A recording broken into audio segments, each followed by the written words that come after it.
Okay. Somebody's chatting with me. I think I messed somebody's name up. Florida, Lauderhill. Yes. All right. Okay.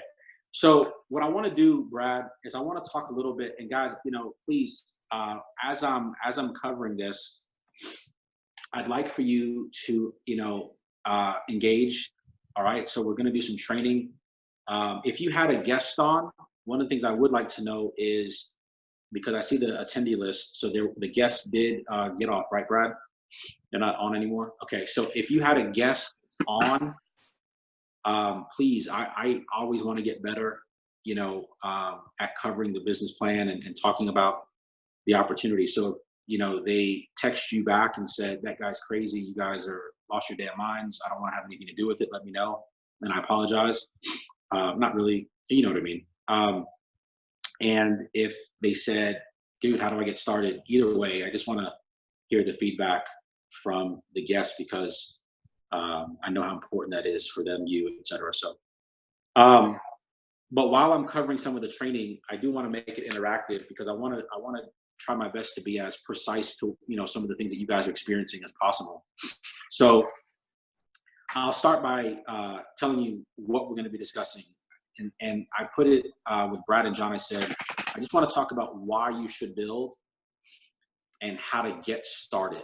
Because usually, once somebody realizes why they should do it, the thing that holds them back is, I don't know what the first step is. Okay. And the conversation and the language of leadership. That was good. I'll write that down. The language of leadership. What do I do now that I know I want to get into a leadership role and start building my business? How do I do it? What do I do to get started? So why build? Just real quick, if you have the quick ability to just put your hand up, do me a favor. I'm just curious, out of the 18 attendees on this Zoom, how many of you are currently recruiting, building already? Out of the 18, if you are, just I don't care what you put in the Zoom, anything will let me know that you're saying, yes, I am currently building, I'm currently recruiting, etc. Okay, Brad, I see a little hand. Is that what that means? Yeah, we got Elaine, Ian, Jeremy, Jim, Mark, Paul. Okay, so about half Chris. of you are. Got it. Okay, I missed that button. Half of you are not. Okay, so here's the thing. As with selling, okay, there's most of what you learn about selling applies to recruiting in every way, because they're almost the same function. One, you're selling an idea called insurance. Right? It's not a tangible product. It's a concept. It's an idea. It's a thought. It's a belief. Although we know what's going to happen, it's not something that I'm actually putting in your hands. I'm not saying I'm selling you this phone. And it's the same in recruiting. I'm selling an idea, the idea of being able to make part-time income, have a career, build a business, right? So in recruiting and in selling it, I believe that in order to be successful at either one, the person on the other end of that conversation has to be the priority. Okay? The customer, so to speak, has to be the priority. We all know, if in sales, we cannot go into someone's home thinking to ourselves, I need to make this sale in order to pay a bill, right? The customer is the priority. In recruiting, the communication about the business plan has to be delivered from a place of service to the customer. The customer is the priority. So when you're recruiting, and why recruit, it has to start with, because I do have a genuine, authentic desire to help someone accomplish the results that I'm experiencing. As a matter of fact, and again, this is over the course of my career, I have seen that some of the biggest business builders were people that did it accidentally. Here's why. Because they started with the agency and their lives were transformed. They were able to take vacations that they weren't able to afford before. They were able to have time with their kids that they never had before. They were able to change their zip code and move and live in an area that they felt safe and comfortable. They were able to put their kids in the schools that they felt that their kids deserved, and their lives began to change. And it was through that authentic transformation that they experienced that they began sharing the opportunity with other people, not even knowing, realizing, understanding, or even wanting to be in leadership. They didn't want to build. They weren't looking to make an override. Now, clearly, we understand the value, the financial blessing that comes along with building a business. All I'm trying to do is I'm trying to drive home the point that in sales, if the agents that you're recruiting are more focused on paying their bills, or they're more focused on, the things that they got to do for them rather than doing the work for the people, then it's going to be very hard for them to make it long term. You just can't be selfish. You got to put them first. And in the business building side, you should have an authentic desire. It's kind of like this. For me, when I first got started in building, when I realized, man, this thing really works, the first people that I called, take a guess. Maybe you did it too. The first people that I called were my relatives. I would call my brother, I'd call my uncle, my cousins, and say, dude, you got to check this out. Dude, you got to meet, you got Ian. I hear you, man. Friends and family. Absolutely. You got to meet Barry. Oh my God, this thing is crazy. No, what they thought was I was crazy. And so what happened is I took that passion and immediately I was like, dude, you guys have got to come do this. Well, my intentions were right. I later learned down the line that, I was no different than most people, that your family don't want to hear about your new opportunity. They don't want to hear it. But you build, man, because you know that you have the cure to somebody's ailment. You have the answer to somebody's problem. I'll admit in my career, I've gone through ebbs and flows where I've really lost touch sometimes with why I do it. It's not just because I need to grow my income or I need to, man, there's people out there that are struggling, brother. I mean, I remember I hired a guy once. He came into my office and he said, last night, my wife and I, we were saying our prayers and we were praying to God that something had to give. They were basically saying, we don't know how we're going to make it.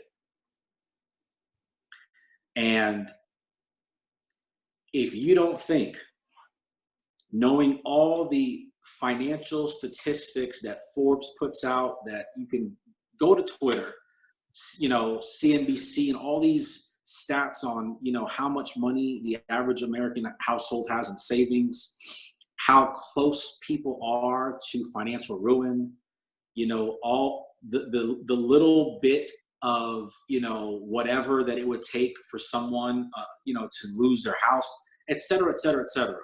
Job layoffs that devastate families. If you think that America still is not in that place, like we magically just are cured. It's not true.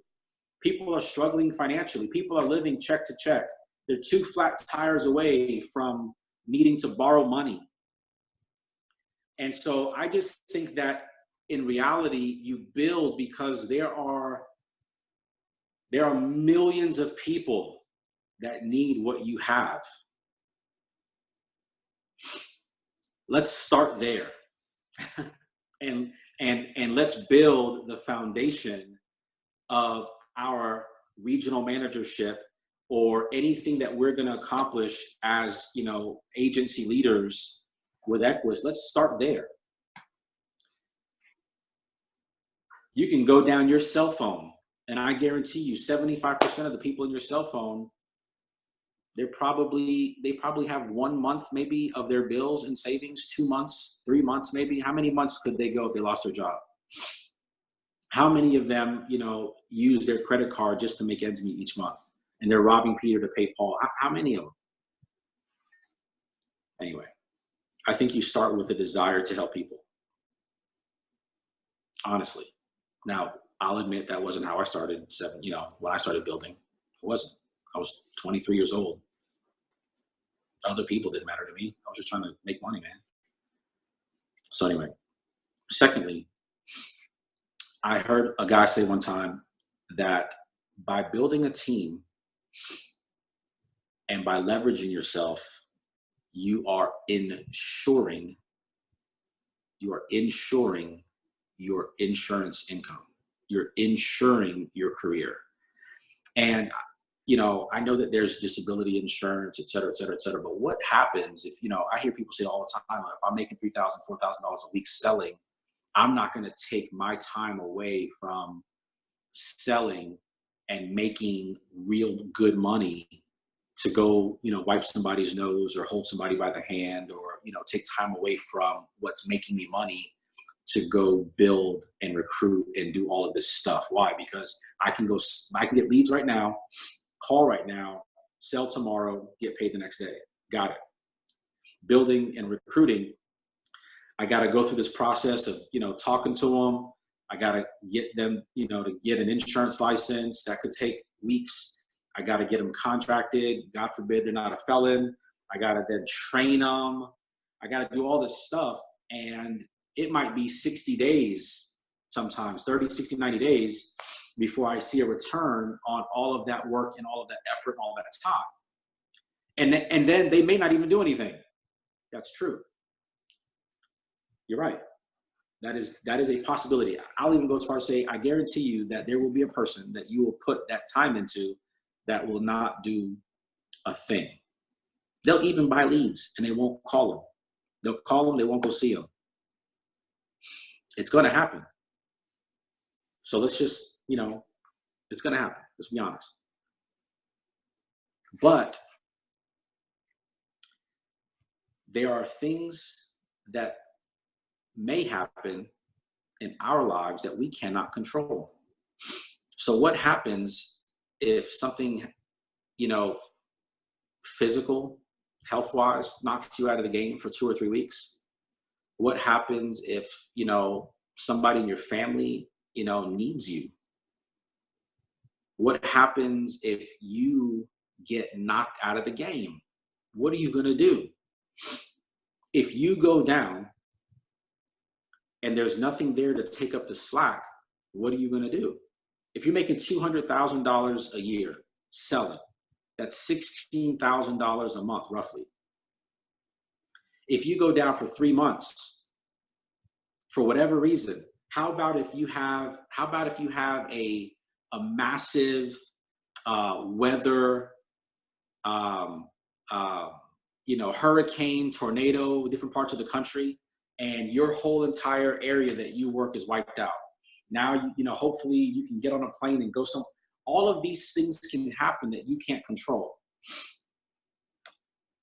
So there's wisdom in leveraging your ability to earn an income. So what you have to do is you got to carve out dedicated time. You got to communicate. You got to triangulate. You got to get your upline involved and plugged in. Take advantage of the system that Equis and Equis Financial Carolinas is putting together so that you can plug people in and then you can start working with them once they've made a real commitment. But if you are counting on and expecting that you'll be able to operate at optimum level 24 hours a day, 7 days a week, 365 days a year for the next 15 years, you're taking a massive, massive risk. And so I would encourage you to build, not just because you're helping people, but also because by helping them, you're leveraging, and now you're ensuring, you're insulating, you're putting what they say in church, a hedge of protection, if you would, around your income. And obviously, if you continue to sell at a high level like John does, John's making almost $200,000 a year leading from the front in the field, personal sales. And on top of that, by supporting and helping and showing other people the way, that's what's got him to $500,000. So if you still desire to be in the field because of the crusade of helping families protect their mortgage and final expenses, et cetera, if you've got a passion for the consumer that you don't want to leave the field, I get it, totally get it. But just be careful that the day comes where you can't get up and go do it. I mean, it's my 5-year-old, well, he's 5 now, but a few weeks ago, he went to school. He's in a Montessori program. And there was like 4 kids that showed up to school that day. I said, well, where the heck is everybody? And the teacher said, well, it's the flu. The flu's going around. We've got a lot of kids out that are sick. There's stuff that you can't control. And so by leveraging your business, is this making sense? By leveraging your business and getting some help, whether it's to reduce the amount of time that you're in the field until you can work your way out of the field, right? 100% of your income is personal sales. 0% when you start recruiting is your override passive income.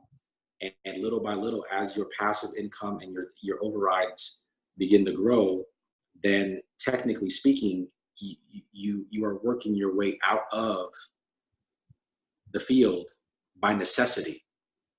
So anything that happens on this side of the scale, once you've built that, is now by choice.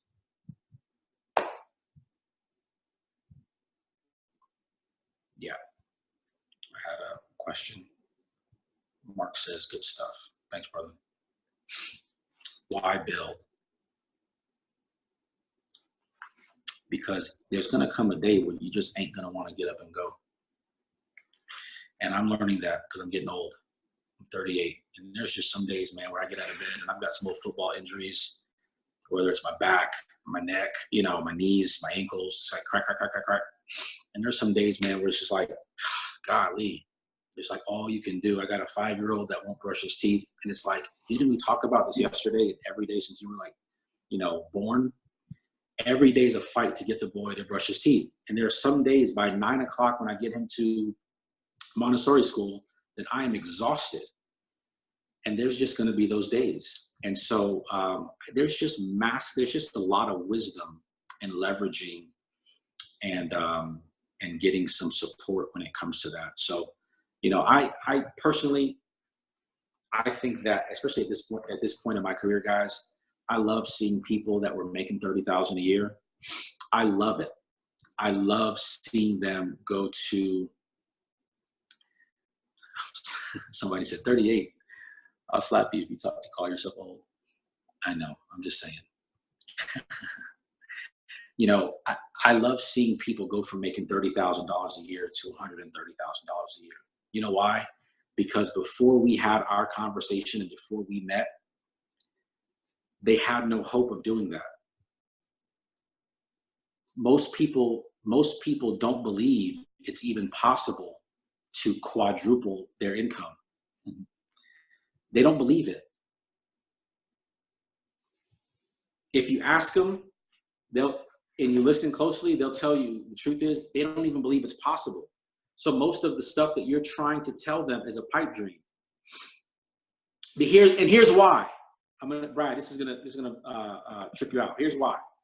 There's this thing called cognitive dissonance, and I'm sure some of you probably can, give me the whole textbook, on what that means. But here's the thing: people have gone to college, they've gone to post-grad, they've got all these degrees and certifications, and they're in their 40s and 50s, whatever the case is. The point is, they've lived life, they've gone for it, they've educated themselves, to as high as they can possibly go. And they're making $85,000 a year. 90 grand a year, whatever the case is, the number is. And you're telling them that if they put the same amount of time, energy, and effort into their Equis business, that they could triple their income. It's not only that they don't believe you, they don't want to believe you. Because here's what that means. That means that I've been doing this for 10 years, 15 years, and it hasn't gotten me anywhere. And you're telling me for $300, all I got to do is get a license, call some families, go see them, and I can double, triple my income? So now there's this anger sets in and this frustration of, what, I've been wasting my time. It can't be that easy. They got to wrap their mind around it. So anyway, did that create any questions at all about why? Okay. Why build? For peace of mind. You know, John does an incredible job, the best, of course, that I've ever heard. I'm biased, he's my mentor. But John talks a lot about the real definition of success and happiness. And he says that you can make a ton of money, but if you have no time to enjoy it, then how successful are you? Just like you can have all the time in the world, but you don't have two nickels rubbed together, how happy and successful are you? And he defines business success, happiness, as the ability to have a great income, but also have time to enjoy it. And the truth of the matter is that as long as you are selling only and you're not building, you always have to choose between time or money. That's the reality. And so you only get to play in that, you know, in that that arena of life, of freedom, when you don't have to choose between time and money, because you're making money while you're enjoying your time. Okay, if there are no questions about that, is this helpful at all? I mean, just, I don't want to beat a dead horse, but the second part of what I wanted to cover was how to get started, which I'm sure, you know, several of you are interested in. And I'll be real quick on this, guys, because the basic message about how to get started is to get started. You know, I heard a guy once say that most people are ready, aim, aim, aim, aim, aim, and they never fire. And most people live their lives in that aim state. And you're never going to get it perfect, but you got to get it started. And so taking action immediately is the best way to get started. Now, strategically, specifically, you know, I can tell you this. I would pull out your cell phone and I would write down every single name on a sheet of paper. You say, well, why can't I just call from my phone? Trust me. Write down every single name. Start with the A's, go all the way down the list. Start with the B's, go all the way down the list, all the way through. And there's a text message that if you want, Brad, somehow, some way I can get this text message, you know, anybody that wants it, because we're in a business of words. And you have to be very specific about not just what you say, but how you say it. And, you know, it's an art form of communication. You know, how do you pique someone's interest? What words do you say? What words do you avoid? And so one of the things that I've been a student of, just like I was a student of the game, just like I'm a student of John Kite, there's also an art form to the written word, just like there is an art form to the spoken word. Man, that was pretty good.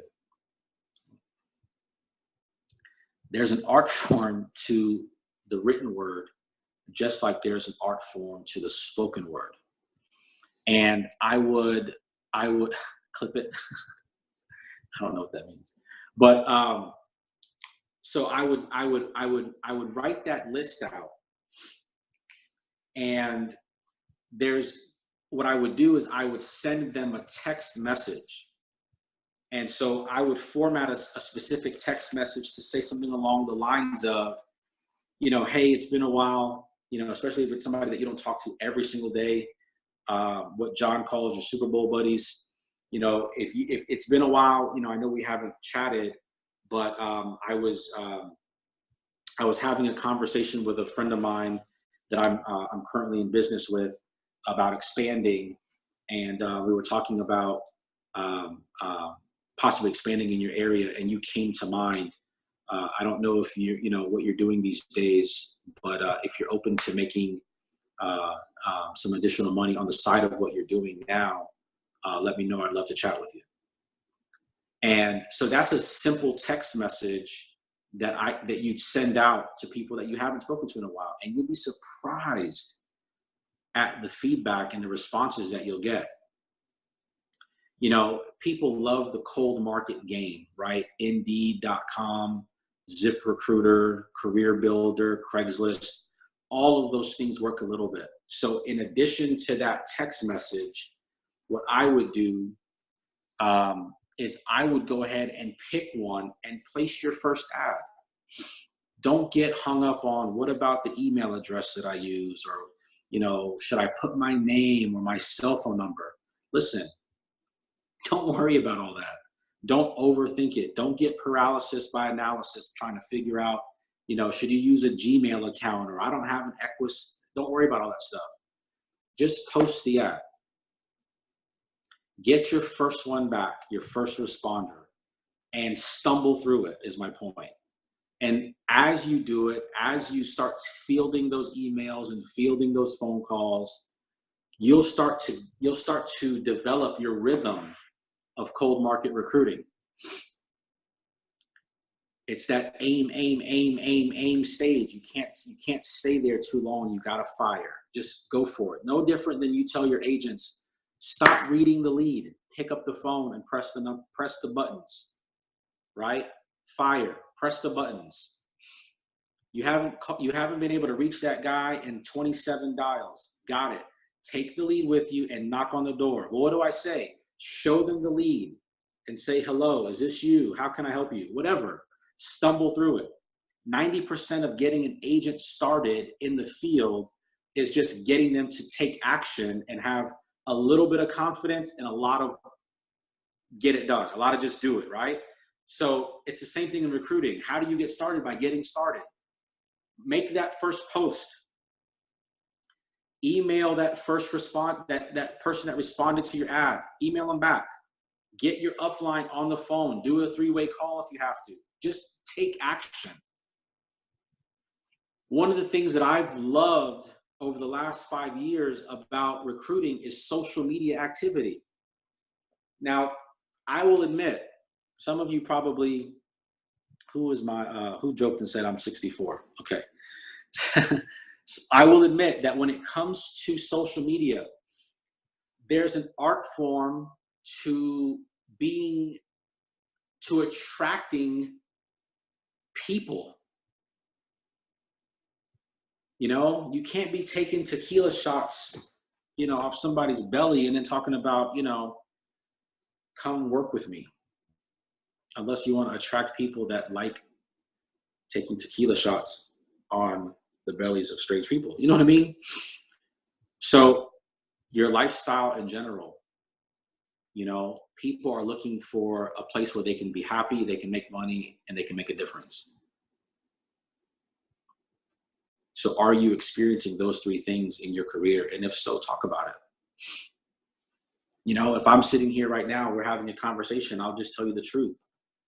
The truth is that, and I'm saying if I'm just getting started, the truth is that I got started a month ago and I've made 3 sales and my commission off those 3 sales was this amount. And what I'm projecting for next, 30 days is to do this. I'm leaning towards this. I'm starting to see how I can accomplish this. It's authentic, it's real. And if you're able to paint even just a small part of a dream that most people don't have, then you'll be able to attract people that can believe for that much of a dream. Now, if you're a year in and you made $65,000 working part-time while you kept your job, well, then tell that story. That's okay. That's a great story to tell. And don't feel like because you're not Darren Willis making $130,000 in part-time that your story doesn't matter. No, be enthusiastic and passionate and excited and expecting and, you know, convicted about the success that you're having now. And, you know, your hope for the future is based on on what you're experiencing. It may not be where you want, but it's not what you, what's the saying? I may not be where I want to be, but I'm not where I used to be, something like that. So have enthusiasm about what you are experiencing, and then have passion and excitement about what you're planning to experience. And that stuff, man, is contagious. I mean, if we ever had, you know, some real time, I'll tell you guys my story personally. Dude, I am jacked up. I don't know who I'm talking to right now, but let me tell you guys something. I truly believe as I'm sitting here at 10:15 on a Monday night, I believe I'm going to make $1 million with Equis Financial. Thank God that Barry Clarkson decided to come out of retirement.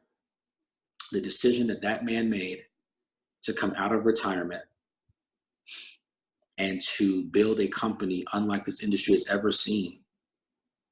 And the decision to pick up the phone and call my mentor, John Kite, and say, let's do it together.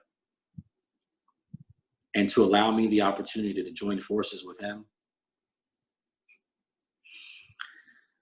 I'm a college dropout. I was damn near homeless my senior year in high school. I got married at 19. I'm telling you guys, I think I'm going to make $1 million with this company, and I'm super excited about it. And I'm going to take a lot of people with me. I've got people right now that are just in the getting started stages that I'm telling you, their lives are about to change. And they are going to be the next people on a long list of people that's happened to. And I'm super excited about it. I highly recommend that you get a vision for your future and start sharing it.